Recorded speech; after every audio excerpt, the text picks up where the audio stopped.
Olá pessoal, eu sou o Leonardo Estopa. Gostaria de convidar vocês para curtirem o meu canal no YouTube, que é o youtube.com/user/Leonardo Estopa. Mas nesse momento eu gostaria de te convidar para curtir um pouquinho do meu trabalho aqui na TV 247 e curtir também esse canal. O Brasil nunca deixou de ser um país corrupto, mas numa coisa a gente tem que concordar. Há uns anos atrás a gente estava vivendo um dos melhores períodos econômicos da nossa história. E o que será que foi que aconteceu para essa economia ir para o ralo? Nesse vídeo eu vou explicar para você como a mídia foi utilizada para destruir a economia brasileira. Para isso, eu lanço mão das teorias de John Maynard Keynes, que são as teorias de macroeconomia. Então, a partir de agora, tudo que eu disser é baseado em teoria científica, em teoria econômica. Nada disso eu estou inventando aqui do nada. Eu peço para você imaginar o que acontece quando você escuta a palavra crise. A primeira coisa que vem à mente quando a gente escuta a palavra crise é economizar. Sim, economizar. Você pensa, o Brasil está em crise, eu não posso gastar. E foi isso que conseguiu destruir a economia brasileira. No momento em que toda a imprensa brasileira ficou convencendo você que estávamos em crise, você parou de comprar. E quando você para de comprar, você causa um problema econômico chamado falta de demanda. Por que falta de demanda? Quando você para de comprar no mercadinho da esquina, aquele mercadinho da esquina também para de comprar no produtor. Aquele produtor para de produzir. Na economia, o rombo é muito grande. Porque aquele mercadinho da esquina, porque ele vende menos, ele não precisa mais empregar aquela pessoa. E porque aquela pessoa deixou de ser empregada, ela também não compra mais. E aquele produtor que antes empregava um certo número de pessoas também parou de empregar. Bom, isso é um resumo, é uma forma muito simples de explicar para você que quando você repete muitas vezes a palavra crise, que foi uma coisa feita de forma proposital, o que você está fazendo é incentivar a população a parar de comprar. E quando você incentiva a população a parar de comprar, você gera crise econômica e a crise econômica gera desemprego. Então, todas as vezes que você pensar na palavra crise, fique sabendo que a crise foi criada pela oposição para te fazer crer que o governo em questão estava desestabilizado. Por favor, compartilhe esse vídeo. Mais uma vez, imagino que a melhor forma de lutar contra a corrupção é com a informação. Bom, gente, mais uma vez eu estou fazendo esse vídeo aqui para o nosso grupo fechado. Eu vou aprofundar nas teorias do último vídeo que eu fiz, que foi sobre a fabricação, a fábrica de crise, como que a mídia utilizou as teorias econômicas de John Maynard Keynes para poder fabricar essa crise econômica que gerou esse desemprego que a gente está vivendo hoje. Mais uma vez eu vou aprofundar um pouco mais, então esse vídeo não é para, digamos assim, para pessoa comum do Facebook. Claro que eu não vou proibir de compartilhar, mas a gente tem consciência que esse vídeo não vai atingir da mesma forma todas as pessoas. É um vídeo que aprofunda um pouco mais. O que eu vou falar aqui é credibilidade do fazedor de política. Todos os assuntos são relacionados à macroeconomia de John Maynard Keynes. Então, credibilidade do fazedor de política, a falácia da composição. Então, depois que a gente fala set the bases, depois que eu criar essas bases teóricas, eu vou explicar como que teve aquela manifestação pré-copa, aquela manifestação, aquele processo de apodrecimento da economia pós-campanha, que a eletricidade, inclusive o preço da energia elétrica foi um pivô, e a crise como efeito a longo prazo, porque o povo comum, ele imagina que o governo tem o poder de flexionar a inflação, flexionar a crise, tudo isso, resolver isso com uma semana, mas não é. Isso é um processo que demora, às vezes, 2 anos para poder surtir efeito. Então, o governo faz uma coisa hoje para surtir efeito em 2 anos. A política monetária para influenciar a demanda que aconteceu depois que estourou a crise, o governo lançou mão de política monetária para influenciar a demanda, para salvar a empresa interna, mas isso não deu certo porque já havia caído a capacidade de produção brasileira. Então, o que todo mundo condena o governo pelo o dólar subiu, né? Eu adoro ver gente, economistas de internet falando, mas o dólar subiu. Não, isso foi uma tentativa do governo de flexionar a política cambial para o produto brasileiro ficar mais competitivo e salvar a indústria brasileira. E a inflação devido ao deslocamento da VPC, que eu vou explicar para vocês o que é. Então, eu vou começar com a credibilidade do fazedor de política monetária. Tudo que acontece hoje na política de todos os países, os países abertos, depende da credibilidade do fazedor de política. Por quê? Vamos imaginar que o Banco Central brasileiro prevê uma inflação de 6% para o próximo período. Quem viveu os planos anteriores, os planos monetários anteriores que tentaram congelar a inflação vai lembrar muito bem como funciona essa questão da credibilidade da política monetária. O governo, através da política monetária do Banco Central, fala, né, espalha para todo mundo. Gente, a expectativa de inflação para o próximo mês é 6%. Então todo mundo vai trabalhar, não para o próximo mês, para o próximo ano. Todo mundo vai trabalhar baseado naquela expectativa de inflação. Os bancos vão trabalhar baseados naquela expectativa de inflação, o comércio vai trabalhar baseado naquela expectativa de inflação. Então, já deu para entender como que é muito importante que haja credibilidade por parte do público quanto ao fazedor de política monetária. O que acontecia antigamente, que toda a política monetária brasileira antes do real dava errado, é porque o povo não acreditava na política monetária. Então o governo falava, a partir de hoje acabou a inflação. Ninguém acreditava, aumentava o preço dos produtos e isso ocasionava sempre o retorno do ciclo inflacionário. E eu costumo pensar, isso eu não tenho certeza, mas eu costumo pensar que o brasileiro ele é tão colonizado que a partir do momento que o Plano Real colocou aquela ideia de que o real sobe com o dólar, ele conseguiu congelar a inflação, porque o povo não acreditou na política monetária brasileira, o povo acreditou que o real era melhor que o dólar. Então o povo acreditou em paralelo no dólar e por isso acreditou no real e conseguiu frisar, né, congelar a inflação. Então isso foi só para dar uma ideia de como é importante a credibilidade do fazedor de política, que foi uma das coisas que a mídia atacou. Então no momento que a mídia atacou a credibilidade do fazedor de política monetária e atacou a credibilidade do governo, parou-se de acreditar que aquilo que o governo previa para as próximas inflações seria, no caso, realizável, né? O Banco Central teria poder de realizar a política monetária. Agora, outra parte muito importante, que eu inclusive comento nesse vídeo, é uma coisa que faz a gente refletir, é o que Keynes chamou de fallacy of composition, que significa falácia da composição. O que significa falácia da composição? Vamos pensar que você, ou eu, ou até mesmo Dom Maria, do bar, ou seja lá quem for, pensa, eu vou juntar o dinheiro e não vou gastar durante 2 anos porque eu quero comprar uma casa. Isso é uma coisa que funciona, né? A Dom Maria pensou, eu vou gastar só daqui 2 anos porque eu quero comprar uma casa. Mas a partir do momento que a gente expande isso para a economia como um todo, isso causa um desastre. Então isso é a falácia da composição. É imaginar que uma coisa que funciona para uma pessoa vai funcionar para a economia como um todo. Então quando a mídia começou a incentivar indiretamente o não consumo, ela não incentivou o não consumo de uma classe. Por exemplo, os jovens de 16 anos deveriam economizar para poder poupar, para poder fazer uma faculdade. Não. Ela incentivou a parada do consumo. E quando você incentiva a parada do consumo na economia como um todo, você automaticamente incentiva a parada da produção, porque é a produção que supre o consumo. Se não tem consumo, não tem produção. Não tem por que ter produção. Então, é isso que gerou a crise. Agora, como que tudo isso aconteceu? Como que uma mídia conseguiu sabidamente, né? A mídia não fez isso.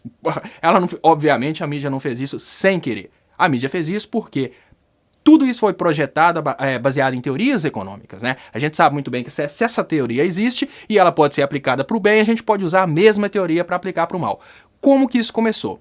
Vamos recordar naquele período pré-Copa, né? Aquele período pré-Copa foi quando a oposição começou a fazer a campanha presidencial. A campanha presidencial ainda não tinha nome, estava muito claro quem ia ser o candidato de oposição, a campanha ainda não tinha nome, mas ela já tinha objetivos, que era destruir a credibilidade do governo em questão. Naquele momento, no pré-Copa, os protestos populares, que pareciam simples protestos contra a corrupção, eles tinham uma finalidade. Porque se você coloca um protesto popular em áreas de produção, eu vou colocar um protesto popular na área produtiva de São Paulo. Eu vou fazer um protesto popular, mas eu vou tirar todas as pessoas que estão produzindo e vou colocar essas pessoas para protestar contra o que elas nem sabem o que. Porque tinha gente, eu acho que eu tô protestando por causa do que o ônibus aumentou, eu acho que eu tô protestando contra a corrupção, eu acho que eu tô protestando porque Joaquim Barbosa mandou. Enfim, o pessoal não sabia por que estava protestando, eles protestavam porque a mídia chamava para o protesto. Então começa um problema de demanda externa. Esse foi o primeiro ataque ao Brasil. Demanda externa, porque a partir do momento que, vamos imaginar, eu tenho um supermercado, vamos pensar onde eu moro. Eu tenho o Tesco aqui na Inglaterra e eu penso, gente, eu não posso confiar no Brasil como sendo meu produtor dessa mercadoria. Porque, afinal de contas, o Brasil está entrando em crise econômica. Né? Quando a gente pensa numa pessoa comum, ela não pensa tão profundamente, mas nós estamos falando de empresas super alicerçadas. Então, começou uma crise econômica num país que é meu fornecedor, eu já começo a procurar outro fornecedor. Então, foi assim que essa situação de crise criada pela oposição, que levou as pessoas para a rua para começar a destruir a economia brasileira, ela destruiu um pouco da demanda internacional, mas até então não se tinha tocado na demanda interna. Isso aconteceu verdadeiramente no pós-campanha. Eles imaginavam que iam ganhar. A realidade é essa. Eles imaginavam que iam ganhar, então eles não tocaram tanto na demanda interna porque eles não queriam pegar a coisa tão destruída. No momento que eles viram, perdemos, foi um momento de ataque total. Só que a gente está falando de um grupo que tem a imprensa. Que se o Brasil fosse equilibrado, não, beleza. Tem imprensa do bem, tem imprensa do mal. Não, infelizmente o desequilíbrio é muito grande. A gente sabe que tem imprensa do mal, que pesa muito, e a imprensa do bem, coitadinha, ela é muito pequena.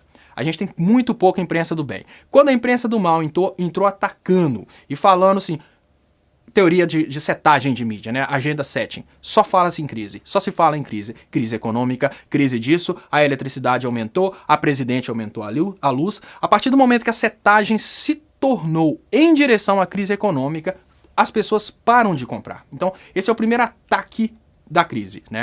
É o primeiro ataque da utilização das teorias de macroeconomia de forma reversa para criar uma crise. Isso começa um ciclo vicioso na crise. Por quê? Quando eu crio essa ideia de crise, as pessoas param de consumir, porque as pessoas param de consumir, as pessoas param de produzir, né? Eu não vou produzir se não tem consumo, se não tem gente querendo comprar. Isso causa um problema muito grande, que eu vou explicar daqui a pouquinho, que é o que causou a inflação. No momento em que eu crio uma crise de demanda, eu falo com o povo, não compre, estamos em crise. Eu crio uma crise de demanda, eu freio a produção. Quando eu freio a produção, a primeira coisa que acontece na cabeça de qualquer um empresário que tenha um pouquinho de consciência é: eu não preciso mais de 100 pessoas trabalhando para mim porque não consome-se mais. Como não estão consumindo mais, eu vou mandar embora. Aí começa o ciclo vicioso de desemprego.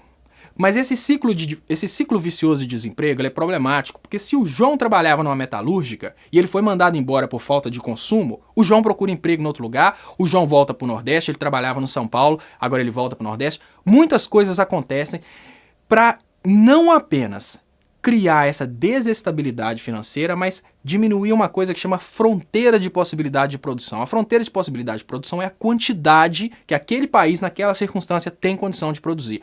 O que aconteceu, né, o que eu digo que é um crime contra a economia brasileira, é que esse ataque da mídia, ele diminuiu a capacidade de produção brasileira. Por que ele diminuiu a capacidade de produção brasileira? Porque a partir do momento que ele foi fechando indústrias, foi fechando comércios, ainda que comércios pequenos, a partir do momento que ele foi criando essa situação que fechou a indústria e fechou comércio, essa crise espalhou a produtividade brasileira.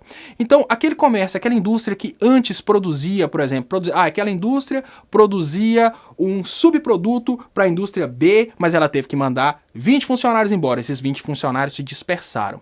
Então, entra a parte que eu falo, que é a política monetária, que foi a última tentativa do governo para retornar as coisas no eixo, que é o que causou a inflação. Até então a gente tinha uma crise de demanda, a inflação não estava subindo tanto, mas então o fazedor de política, que não é mãe de Ná, infelizmente, quem faz política monetária, quem faz política fiscal são pessoas de carne e osso como a gente, eles não são paranormais, eles têm que prever e decidir. Quando você prevê você tem que decidir. Eu sou de esquerda, eu vou prever para defender meu povo. Eu sou de direita, eu vou prever para defender o empresário. Então, o que o governo fez, na verdade, foi uma tentativa de defender povo e empresário, flutuando, flexionando a política monetária. O que todo o super inteligente, né, os economistas de internet acham que o dólar sobe, o dólar desce. Não. O governo fez flexionou a política monetária para o produto brasileiro ficar mais competitivo, vender mais no exterior, e vendendo mais no exterior, aquelas indústrias que pararam de vender dentro do Brasil por causa da crise causada pela mídia, elas voltam a produzir. Aí aconteceu o problema da inflação. Porque no momento em que o Brasil abriu as portas para vender mais para o exterior, porque o real se tornou mais barato, então fica mais barato comprar produto brasileiro, aconteceu uma coisa que chama incapacidade produtiva. Por que incapacidade produtiva? A gente tinha capacidade de produzir, vamos falar em PIB, o PIB no valor de 10 antigamente. A mídia chegou, deu o golpe da direita, caiu em produção para 5. Só que agora o governo tentou injetar demanda internacional para a gente voltar para 10, mas a gente não tem mais capacidade de produzir 10, porque as empresas fecharam, porque as pessoas que antes estavam super especializadas, elas perderam especialização e agora as pessoas estão dispersas. Então, o crime contra a economia brasileira, o crime da mídia, né, paga pela direita, que trabalha para o internacional contra a economia brasileira, ela não só colocou a gente em situação de inflação e desemprego, ela colocou a gente em situação de incapacidade produtiva. Hoje, mesmo se tivesse a mesma demanda que a gente tinha há 6 anos atrás, a gente não tem mais capacidade de produzir naquele nível, porque as empresas já não são mais tão produtivas quanto antigamente. Então, na teoria econômica, o que a gente fala que, traduzindo, a curva Phillips, que é a capacidade de produção naquele ponto, a nossa curva Phillips, ela deslocou para a esquerda. Digamos que o Brasil desindustrializou. E aí eu falo sobre por que o Brasil desindustrializar, qual que é o interesse de camadas dominantes em o Brasil desindustrializar. Então eu vou um pouco mais a fundo e assim, abrir o porquê disso tudo, né? A gente tem a maior fonte, talvez o maior estoque de energia do mundo, que é o pré-sal, e um país super industrializado, ele não vai vender esse pré-sal para fora. Se a gente tem indústrias, se a gente tem consumo interno e se a gente tem altos salários, não adianta uma Shell, uma Exxon, nenhuma empresa de fora comprar o pré-sal. O pré-sal só é interessante num local destruído onde as pessoas estão dispostas a trabalhar quase de graça. Então, os processos de colonização do Brasil, né, de segunda colonização do Brasil, não é apenas a compra do pré-sal, é a desindustrialização. Porque a partir do momento que o Brasil é desindustrializado, ele não usa a energia que ele tem disponível. Então o Brasil não precisa mais usar o pré-sal, então o Serra pode ter essa justificativa que a gente não tem por que segurar o pré-sal só para a gente se a gente não tem demanda para tanta energia. E ao mesmo tempo, eles têm mão de obra barata, porque se o país não tem indústria, não tem demanda para o funcionário perde o poder de barganha, e aí a gente vai ver engenheiro trabalhando por $200, a gente vai ver médico, pessoas super especializadas trabalhando na extração de petróleo por $200, que é o que acontece em países onde eles tomam o petróleo e implementam essa mesma política obscura que eles estão querendo implementar no Brasil. Então, agradeço mais uma vez pela credibilidade, né, que vocês me pediram no outro vídeo, esse eu estou tomando a iniciativa de fazer para postar no grupo, e espero que tenha ficado claro. Qualquer dúvida, por favor, pode falar que a gente grava mais. Muito obrigado.